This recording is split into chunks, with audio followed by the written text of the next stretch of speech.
आपण सर्व जीव वासनेत गुंतलेले आहोत, कारण आपला जन्मच वासनेत आहे. वासना म्हणजे आहे ते असू द्याच आणि आणखीही मिळू द्या असे वाटणे. आपण सध्या या स्थितीत आहोत. पण सुरुवात म्हणून आपण असे म्हणावे की आहे ते असू द्या आणि आणखी मागायचे ते परमेश्वराजवळ मागूया. म्हणजे मिळाले तर भगवंताने दिले आणि न मिळाले तर त्याची इच्छा नाही, अशी जाणीव होऊन दाता परमात्मा आहे, ही भावना वाढू लागेल. आहे तेही त्याच्याच इच्छेचे फल. आहे असे वाटू लागून अस्वस्थता आणि आसक्ती कमी होऊ लागेल. आणि आसक्ती कमी होऊ लागली की हवे नको कमी होऊन वासना ओसरू लागेल. केवळ आपल्या कर्तबगारीने वासनेच्या पलीकडे जाणे अशक्य आहे, त्याला शरणागतीशिवाय गत्यंतर नाही. याकरिता योग्य संगतीचाही फार उपयोग होईल. एखाद्या बैराग्याची संगती केली तर स्वाभाविकच्या कपड्याचे प्रेम कमी होईल, पण एखाद्या शेठजीच्या संगतीत राहिलो तर छानछोकी करण्याकडे प्रवृत्ती होईल.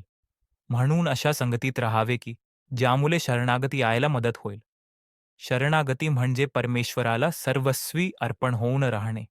याचाच अर्थ आपण उपाधिरहित बनणे. तर मग आपण अशाच साधनाची संगती केली पाहिजे की जे अत्यंत उपाधिरहित आहे. हे साधन म्हणजे भगवंताचे नाम. काल, वेल, परिस्थिती, उच्च-नीच भाव, स्त्री-पुरुष, विद्वता-अडाणीपणा, श्रीमंती-गरिबी, प्रकृतीची सुस्थिती-दुःस्थिती वगैरे कोणतीही गोष्ट नामाला आड येऊ शकत नाही. तसेच त्याला कोणतीही उपकरणे लागत नाहीत. ते हृदयात सतत आपल्याबरोबर बाळगता येते. नामात वैराग्याचे कष्ट नाहीत आणि कुठेही केव्हाही ते बरोबर नेता येते. त्यासाठी विषयाची तदाकार वृत्ती सोडली पाहिजे.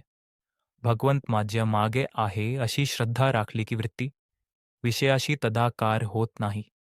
मारुतीने दिलेली मुद्रिका पाहिल्यावर सीतेला रामाच्या स्वरूपाची आठवण झाली, त्याप्रमाणे नाम घेताना आपल्याला त्याची आठवण झाली पाहिजे. जगातली अनेक साधने जरी पाहिली तरी त्या सर्व साधनांची पहिली पायरी ही की मनुष्याला त्याचे अवगुण दिसू लागणे. जसजसे साधन वाढत जाईल तसतसे आपल्यातले अवगुण प्रखर रूपाने दिसू लागतात आणि त्या अवगुणांच्या पुढे डोंगरच वाटू लागतो. हे परमेश्वरा, इतक्या अवगुणांनी मी भरलेला असताना तुझे दर्शन व्हावे अशी मी कशी अपेक्षा करू? अवढ्या पर्वतप्राय अवगुणांच्या राशीतून मला तुझे दर्शन होईल हे कालयत्री तरी शक्य आहे का? असे वाटू लागते.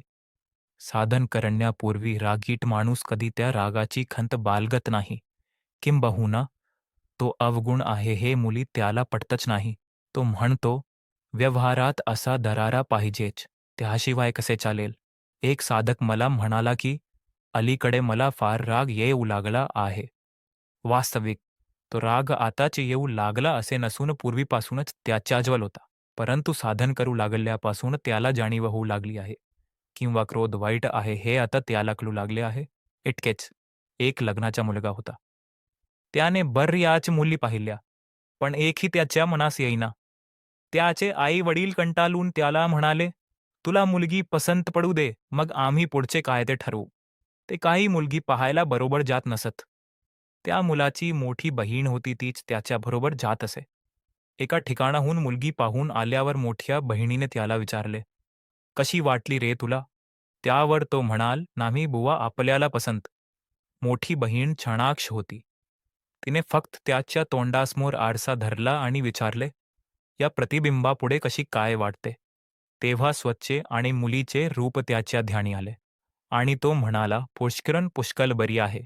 सारांश, जिथपर्यंत आपल्याला स्वतःचे खरे दर्शन होऊ शकत नाही, तिथपर्यंत दुसऱ्यांचे अवगुणच आपल्याला दिसतात. आपल्याला दुसऱ्याचे जे काही अवगुण दिसतात, त्यांचे बीज आपल्यातच आहे हे माणसाने ठाम ओळखले पाहिजे. तेव्हा दुसऱ्याचे अवगुण पाहण्याची वृत्ती आपण प्रथम टाकून दिली पाहिजे. दुसऱ्याचे अवगुण पाहणे हा साधा नेहमीचा व्यवहार आहे, तो परमार्थ नव्हे.